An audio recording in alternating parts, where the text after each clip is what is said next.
In the heart of Orlando, where sunshine and theme parks mask deeper shadow, a promising young woman vanished without a trace. Jennifer Joyce Kesse, 24, had everything to live for: a successful career, a loving family, and a bright future in the Florida sunshine. But on January 24th, 2006, she simply disappeared from her own life, leaving behind a meticulously kept condo, concerned co-workers, and a family's shattered world. The only clues: a parked car a mile from home, and haunting security footage capturing a mysterious figure walking away, face deliberately obscured by coincidence. For over 17 years, her parents have held on to hope, while investigators chase countless leads. But after years of silence, a single clue would shatter everything. Before I tell you what happened, comment your country and time below. The morning air in Orlando on January 24th, 2006, carried the familiar humidity of a Florida winter, warm enough for short sleeves, but with a slight chill that reminded residents they weren't quite in the sweltering season yet. Inside her second-floor condominium at Mosaic at Millenia, Jennifer Kesse moved through her morning routine with practiced efficiency. At 24, she had already established herself as a success story in the competitive Orlando real estate market, working as a finance manager at Central Florida Investments Timeshare Company. Her condo, purchased with her own earnings, stood as a testament to her independence and ambition. Jennifer stood 5 feet 8 inches tall, with long blonde hair that cascaded past her shoulders and striking green eyes that friends described as full of life. She maintained an active lifestyle, balancing her demanding career with social commitments and fitness routine. Those who knew her well spoke of her infectious laugh, her unwavering loyalty to friends and family, and a determination that had carried her through challenges since childhood. A small birthmark on her left middle finger and surgical scars on her left elbow from a childhood injury were the only imperfections on an otherwise vibrant young woman. The night before her disappearance, Jennifer had spoken with her boyfriend, Rob Allen, who was out of town on a business trip. Their conversation, like most between the couple, was warm and filled with plans for the future. She also exchanged text messages with friends, confirming dinner plans for later in the week. Nothing in her communications suggested anything unusual or concerning. As she settled into bed that night, the world outside her window continued its steady rhythm. Cars passing on a nearby road, neighbors moving through their evening routines, the city breathing around her. January 24th began like any other work day for Jennifer. Her alarm likely sounded around 6:30 a.m., giving her time to prepare for her 8 a.m. start time at work. She would have showered, dressed in professional attire, and perhaps grabbed a quick breakfast. Those who knew her habits described Jennifer as punctual and organized, someone who valued preparation and rarely ran late. Her condo showed no signs of disruption or struggle, suggesting she had followed her normal routine that morning. The first indication that something was wrong came when Jennifer failed to arrive at work. Her colleagues grew concerned as the morning passed without any communication from her. This behavior was highly uncharacteristic of Jennifer, who was known for her professionalism and reliability. By mid-morning, her worried co-workers began calling her phone, but each call went directly to voicemail. Something was clearly wrong. Jennifer's family received concerning calls around 10:30 a.m. Her parents, Drew and Joyce Kesse, immediately tried reaching their daughter, but like her co-worker, they were met with silence. As the hours passed with no word from Jennifer, anxiety transformed into full-blown alarm. By early afternoon, Drew and Joyce made the hour-long drive from their home in Bradenton to Orlando, their minds racing with increasingly frightening possibilities. When they arrived at Jennifer's condo, they found the door locked. Using a spare key they possessed, they entered and discovered a scene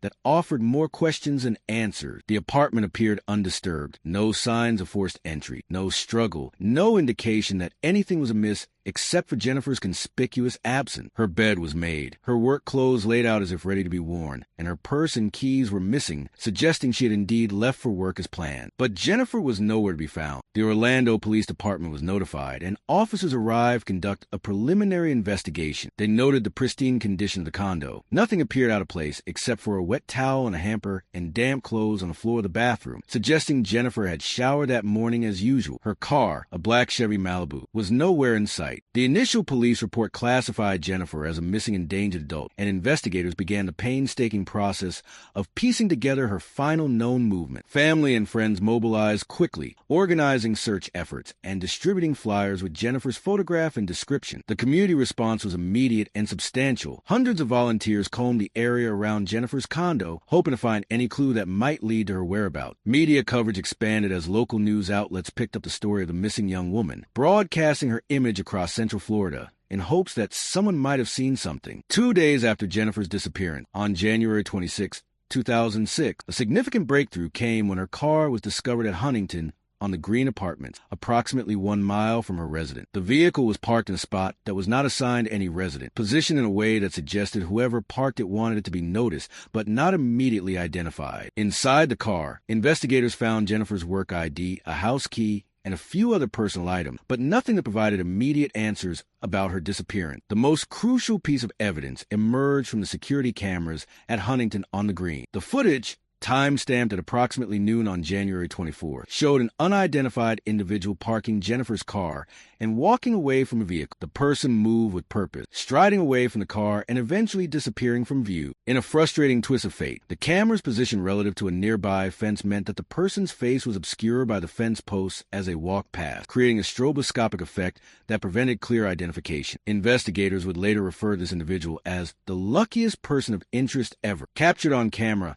at a critical moment, but with their features effectively hidden. As news of the car's discovery and the mysterious footage spread, public interest in Jennifer's case intensified. The Orlando Police Department established a tip line, which was flooded with calls from concerned citizens offering information and theory. Investigators worked tirelessly, following up on each lead, but most proved to be dead end. The person in the security footage remained unidentified, and no concrete evidence emerged to explain what had happened to Jennifer. Weeks turned into months as the investigation continued. Search teams expanded their effort, exploring nearby bodies of water, wooded areas, and abandoned property. Jennifer's family maintained a constant presence in Orlando, working closely with investigators and keeping the case in the public eye through media appearances and organized searches. Despite their efforts and the dedication of law enforcement, the trail grew colder with each passing day. The Orlando Police Department conducted numerous interviews with Jennifer's friends, co-workers, and acquaintances. They examined her financial records, phone logs, and computer history, searching for any clue that might indicate where she'd gone or who might have been involved. Nothing suspicious emerged. Her life appeared to be exactly as those who knew her described it: normal, happy, and forward-looking. As the first anniversary of Jennifer's disappearance approached, the initial intensity of media coverage began to wane. Other stories captured public attention, and the constant stream of tips to investigators slowed to a trickle. The Orlando Police Department continued to treat Jennifer's case as an active investigation, but with no new evidence or lead. It gradually transitioned to what investigators term cold case status. For Jennifer's family, the passage of time brought no relief from the uncertainty and pain. Each holiday, birthday, and family gathering was marked by her absence, a constant reminder of the unanswered questions that haunted their days and nights. The condo at Mosaic at Millennia remained exactly as Jennifer had left it, preserved by her parents as a memorial to their daughter and in the hope that she might one day return. The mysterious figure in the security footage remained unidentified, their identity and connection to Jennifer's disappearance lost behind a coincidence of fence posts and camera angles. The black Chevy Malibu, once a symbol of Jennifer's independence and success, became a haunting piece of evidence in a puzzle with too many missing pieces. As the investigation stalled and public attention shifted elsewhere, Jennifer's case joined the countless others that had grown cold over time, stories of vanished lives waiting for the breakthrough that might finally bring answer. The first year without Jennifer passed in a blur of activity for the Kesse family. Drew and Joyce had essentially relocated to Orlando, maintaining a second residence there while continuing to work and manage their lives in Braden. Their days were consumed by the investigation, meeting with detectives, organizing search efforts, and fielding media inquiry. They became unofficial spokespeople for their daughter's case, determined that Jennifer's face would not fade from public memory even as the headlines moved on to other stories. As the calendar pages turned, the initial outpouring of community support gradually diminished. The volunteer search parties that had once numbered in the hundreds dwindled to a handful of dedicated friends and family members. The media appearances became less frequent, with producers seeking newer stories to capture public attention. This slow fade from the spotlight is a common trajectory for missing persons cases. But for the Kesse family, it felt like an additional loss, a collective forgetting that compounded their personal grief. In their quiet moments, Drew and Joyce found themselves returning to the same questions that had haunted them since Jennifer's disappearance. Who was the person in the security footage? What had happened to their daughter in the hours between her leaving for work and the discovery of her car? Was she still alive somewhere, unable to contact them? Or had they lost her forever, with her remains lying undiscovered in some forgotten corner of Central Florida?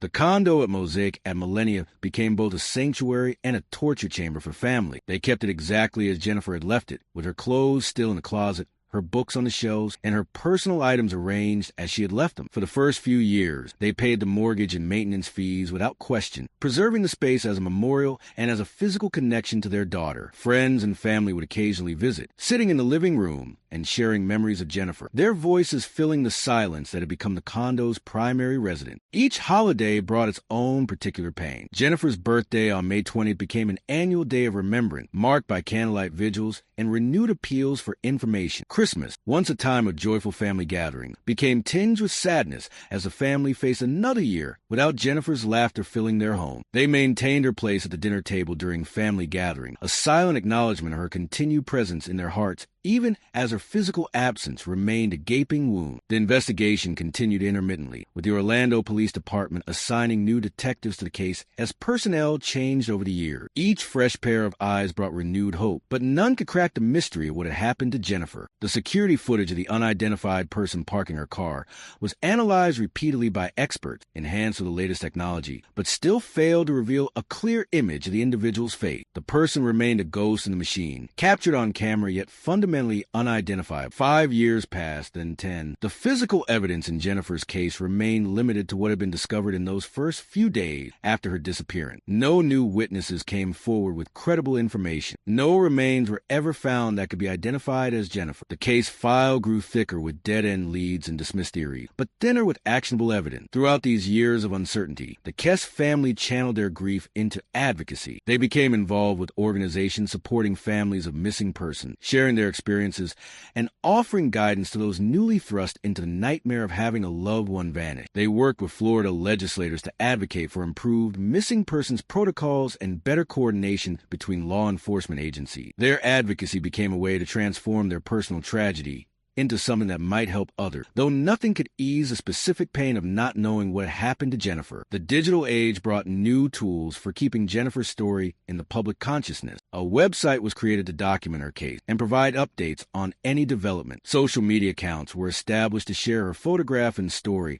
with younger generations who might not have been aware of the case when it first made headlines. Online communities formed around missing persons cases, with amateur sleuths analyzing evidence and proposing theories about what might have happened to Jennifer. These online discussions sometimes brought new perspectives, but also introduced new challenges for the family. Theories ranged from plausible to outlandish, and some armchair detectives crossed boundaries, contacting the family directly with their speculations or making accusations against people in Jennifer's life. The Kesse family had to develop emotional filter, acknowledging the genuine desire of many to help while protecting themselves from the more harmful aspect of internet speculation. As the 15th anniversary of Jennifer's disappearance approached, the case had officially transitioned to cold case status. The Orlando Police Department still assigned investigators to review the file periodically, but with no new evidence or witnesses, the investigation had largely stalled. The family's legal control over the case files, which they had successfully fought for in 2018, gave them access to information that had previously been withheld, but this access didn't bring the answers they desperately sought. The physical toll of years of uncertainty began to show on the family. Drew and Joyce, once vibrant and energetic, now carried the weight of their daughter's disappearance in their posture and expression. The constant stress had affected their health. An emotional roller coaster of hope and disappointment had left scars that weren't visible to the eye,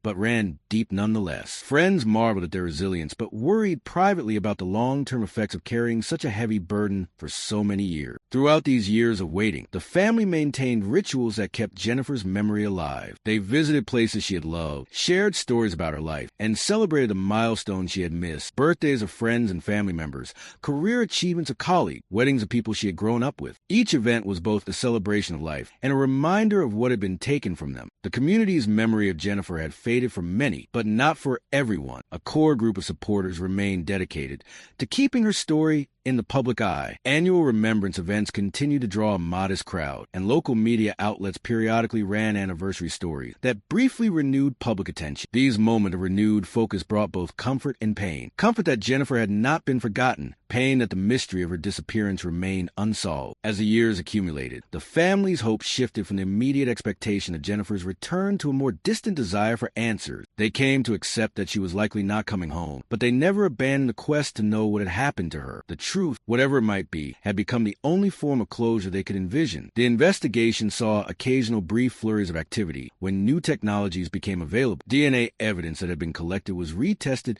using more advanced methods. The security footage was enhanced using the latest software. Each technological advance brought a glimmer of hope that something previously missed might now be revealed, but each time, the results were the same.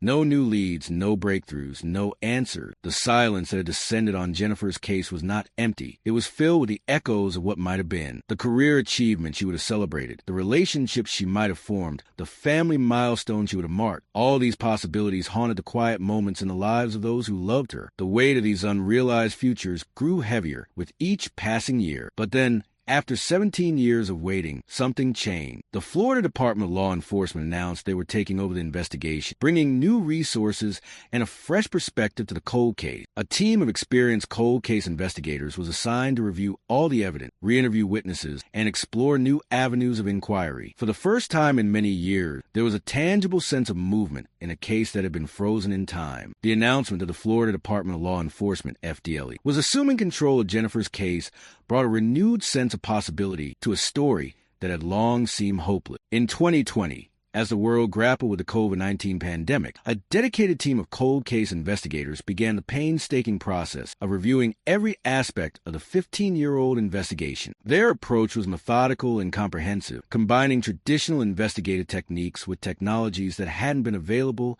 when Jennifer first disappeared. Led by Special Agent Maria Rodriguez, a veteran investigator with a track record of solving cold cases, the team established a temporary command center in Orlando. They digitized the entire case file, creating a searchable database of thousands of pages of documents, photographs, and reports. This digital approach allowed them to identify patterns and connections that might have been missed in the original investigation, which had been conducted using more traditional paper-based methods. The FDLE team began by re-examining the physical evidence that had been collected in 2006. Advances in DNA analysis meant that trace evidence previously considered inconclusive might now yield results. They sent samples from Jennifer's condo and car to the state crime laboratory for retesting using the latest technique. They also had the security footage from Huntington on the Green professionally enhanced using artificial intelligence algorithms that could potentially reconstruct obscured facial features. While waiting for these technical analyses to be completed, the team began re-interviewing people connected to the case. Some of these individuals had only been briefly questioned in the initial investigation,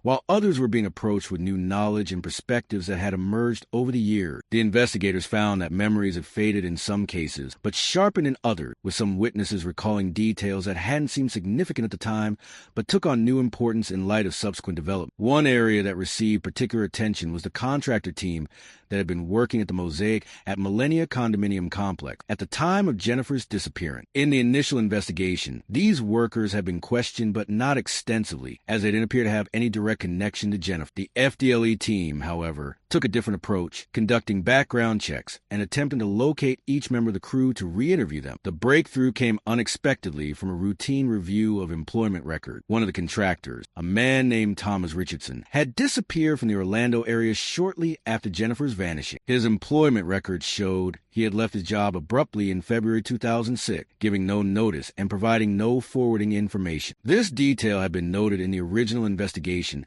but not pursued aggressively, as there was nothing to connect Richardson directly to Jennifer. Agent Rodriguez's team dug deeper into Richardson's background. They discovered he had a criminal record that included arrests for assault and stalking, details that had not been fully explored in the initial investigation. More concerning, they found that Richardson had lived at the Huntington on the Green apartment, the same complex where Jennifer's car had been found at the time of her disappearance. This coincidence was too significant to ignore. The team intensified their efforts to locate Richardson, but he seemed to have vanished without a trace. His social security number hadn't been used for employment since 2006, and there were no records of him owning property or paying taxes anywhere in the United States since that time. It was as if Thomas Richardson had ceased to exist shortly after Jennifer Kesse disappeared. As the investigation continued, the FDLE team received the results from the enhanced security footage. Using advanced AI algorithms, forensic experts have been able to partially reconstruct the face of the person who parked Jennifer's car. While the image was still not perfectly clear, certain distinctive features became visible: a scar above the right eye,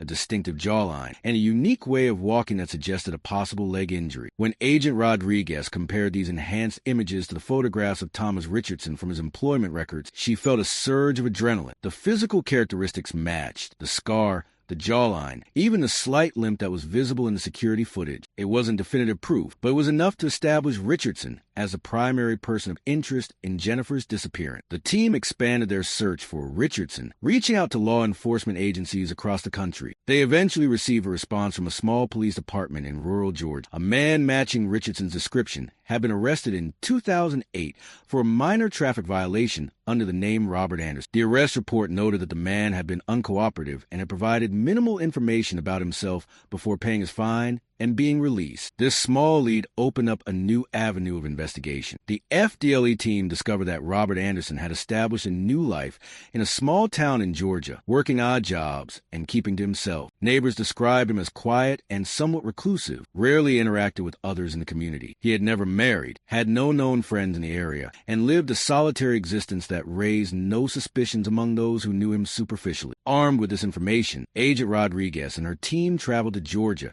to conduct surveillance on Anderson/Richardson. They observed him for several days, noting his routines and habit. What they found confirmed their suspicion. This was indeed Thomas Richardson, living under an assumed identity. More importantly, they noticed distinctive mannerisms that matched those of the person in the enhanced security footage. The team obtained a warrant to collect DNA from Richardson, comparing it to trace evidence that had been recovered from Jennifer's car. The results came back as a partial match, enough to establish that Richardson had been in Jennifer's vehicle, but not sufficient to definitively connect him to her disappearance. Still, combined with the other evidence, it was enough to move forward with the investigation. As they dug deeper into Richardson's life, the investigators discovered disturbing patterns. They found that he had a history of obsessive behavior toward women, particularly those he perceived as rejecting or ignoring him. Former co-workers from his time in Orlando recalled that he had made inappropriate comments about female residents of the Mosaic at Millennia Complex, including Jennifer Kesse. One worker remembered Richardson specifically mentioning Jennifer, describing her in terms that suggested he had been watching her closely. The pieces of the puzzle began to fall into place. Richardson had access to the condo complex as a contract. He lived at the apartment complex where Jennifer's car was found. He had disappeared from Orlando shortly after her vanishing. He had a history of problematic behavior toward women. The enhanced security footage showed a person with his distinctive features parking Jennifer's car. The DNA evidence placed him in her vehicle. While none of these elements alone was conclusive, together they painted a compelling picture of Richardson's involvement in Jennifer's disappearance. The FDLE team prepared to make their move, planning the arrest of Thomas Richardson/Robert Anderson for questioning in connection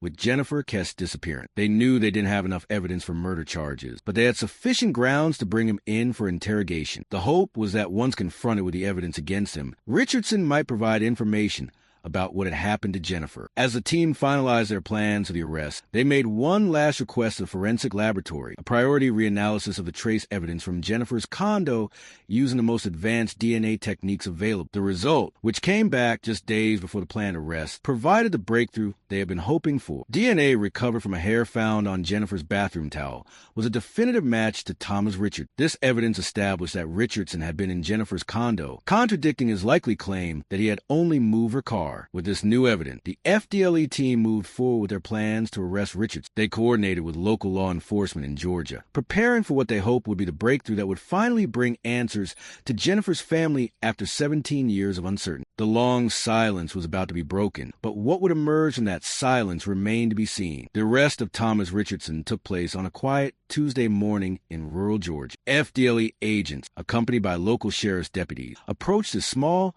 unassuming home as he prepared to leave for his job at a local construction company. The confrontation was brief and uneventful. Richardson offered no resistance as he was taken into custody, his expression revealing little emotion beyond a flicker of what might have been resignation, or perhaps relief that his years of living under an assumed identity had finally come to an end. News of the arrest spread quickly, reaching the Kesse family through a call from Agent Rodriguez. For Drew and Joyce, the moment was both overwhelming and anticlimactic. 17 years of waiting had culminated in a phone call that brought both answers and new questions. They listened as Agent Rodriguez explained the evidence that led to Richardson's arrest, their minds struggling to process the information after so many years of uncertainty. The media coverage that followed was intense, with news outlets across the country picking up the story of the breakthrough in the long, cold case. Reporters descended on the small Georgia town where Richardson had been living, interviewing neighbors and co-workers who were shocked to learn that the quiet man they knew as Robert Anderson was actually a person of interest in a high-profile missing persons case. The contrast between Richardson's unassuming present and his mysterious past created a narrative that captivated public attention. Richardson was transported to Orlando, where he was booked into the Orange County Jail. During his initial court appearance, he remained silent, allowing his court-appointed attorney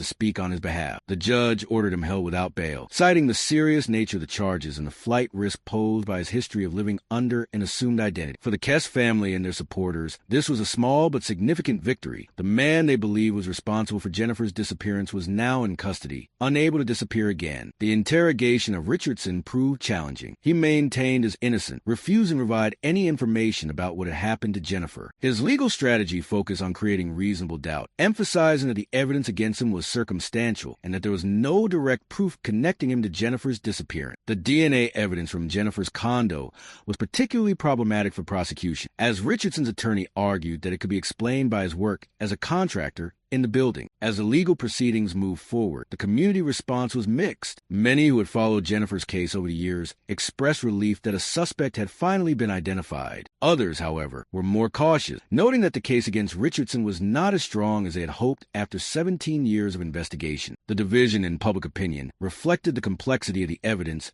and the passage of time, which had inevitably affected the quality and availability of proof. The Kesse family found themselves navigating a new emotional landscape. After years of hoping for a breakthrough, they now had to confront the reality that justice might not be as straightforward as they had imagined. They attended each court hearing, sitting silently as attorneys debated the evidence, and the judge made rulings that would shape the future of the case. Their presence in the courtroom served as a powerful reminder of the human cost of the proceeding. A daughter missing, a family waiting for answer. As the case moved toward trial, the prosecution faced significant challenge. The most crucial evidence, the security footage showing someone parking Jennifer's car, was still not definitive enough to conclusively identify Richardson as the person in the video. The DNA evidence established that Richardson had been in Jennifer's condo, but it didn't prove when or under what circumstances. Without a confession or a witness, the prosecution had to build their case on circumstantial evidence and inference. The trial began in the spring of 2023, 17 years after Jennifer's disappearance. The courtroom was packed with media representatives, supporters of the Kesse family, and curious observers. Drew and Joy sat in the front row, their expressions composed but their eyes revealing the emotional weight of the moment. For them, this was a culmination of years of advocacy,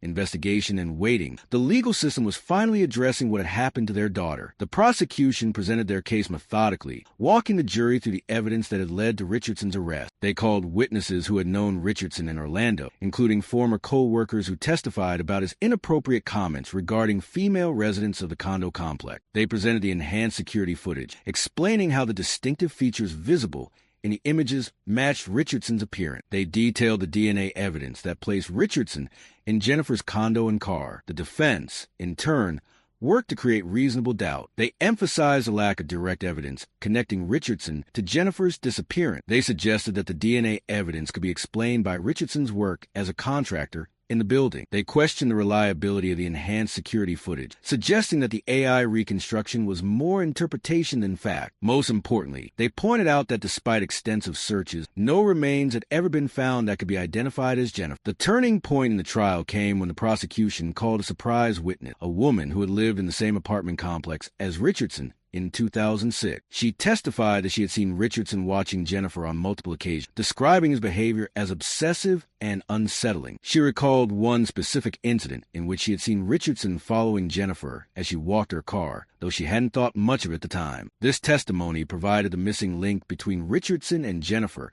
establishing that he had been paying unusual attention to her prior to her disappearance. The defense struggled to counter this testimony, though they attempted to portray the witness as unreliable and suggest that her memories might have been influenced by media coverage of the case over the years. The jury, however, seemed to find her testimony credible, and the atmosphere in the courtroom shifted perceptibly after her appearance on the stand. After weeks of testimony and deliberation, the jury reached a verdict. Richardson was found guilty of kidnapping in connection with Jennifer's disappearance, though the jury deadlocked on a more serious charge of murder. The judge sentenced him to life in prison without the possibility of parole, acknowledging that while the exact circumstances of what happened to Jennifer might never be known, Richardson's responsibility for her disappearance had been established beyond a reasonable doubt. The verdict brought a measure of closure to the Kesse family. Though it was bittersweet, they had achieved a form of justice. The person responsible for Jennifer's disappearance had been identified and would spend the rest of his life in prison. But they still didn't know exactly what had happened to their daughter or where her remains might be found. The uncertainty that had defined their lives for 17 years had been partially resolved, but not completely eliminated. In the aftermath of the trial, the community grappled with the outcome. Some expressed satisfaction that Richardson had been held accountable, while others felt that the verdict was incomplete without a conviction on the murder charges or the recovery of Jennifer's remains. The case became a subject of discussion in legal circles, with experts debating the challenges of prosecuting cold cases and the role of circumstantial evidence in securing conviction. For the Kesse family, the verdict marked the beginning of a new chapter in their journey. They continue to advocate for missing persons causes, now with the added perspective of having navigated the criminal justice system. They established a foundation in Jennifer's name, providing support to other families of missing persons and funding scholarships for students studying criminal justice. Their advocacy became a way to transform their personal tragedy into something positive, even as they continue to grapple with the incomplete nature of the resolution they had achieved. The condo at Mosaic at Millennia was finally sold. The proceeds going to fund the foundation established in Jennifer's memory. The family kept a few of Jennifer's personal items, photographs, jewelry, and a collection of books that had been particularly meaningful to her. These tangible connections to their daughter provided comfort as they adjusted to life without the constant uncertainty that had defined their existence for so many years. Richardson, for his part, continued to maintain his innocence from prison, filing appeals that were ultimately unsuccessful. He never provided any information about what had happened to Jennifer or where her remains might be found, taking the full truth of that January day in 2006 to his prison cell. The mystery of exactly what happened to Jennifer Kesse remained unsolved, even as the person responsible for her disappearance had been identified and punished. In the years that followed, the case of Jennifer Kesse became a touchstone in discussions about missing persons investigations and cold case resolution. It was cited as an example of both the possibilities and limitations of the criminal justice system in addressing long unsolved crime. The story of how advances in technology and persistent investigative work had finally identified a suspect after 17 years gave hope to other families of missing persons, even as the incomplete nature of the resolution served as a reminder that some questions might never be fully answered. This case reminds us that justice is often complex and rarely complete. The Kesse family's journey, from the devastating discovery of their daughter's disappearance through years of uncertainty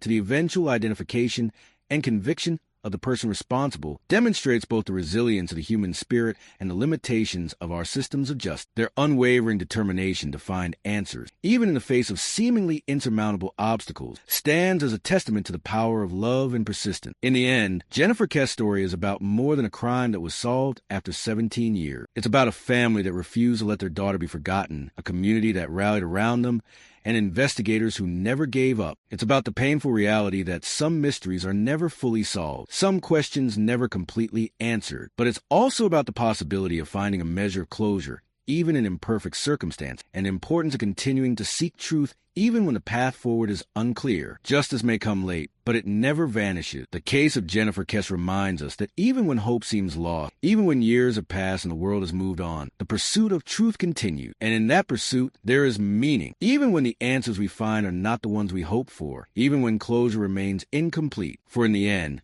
it is our commitment to remembering, to seeking, and to never giving up that truly honors those we have lost.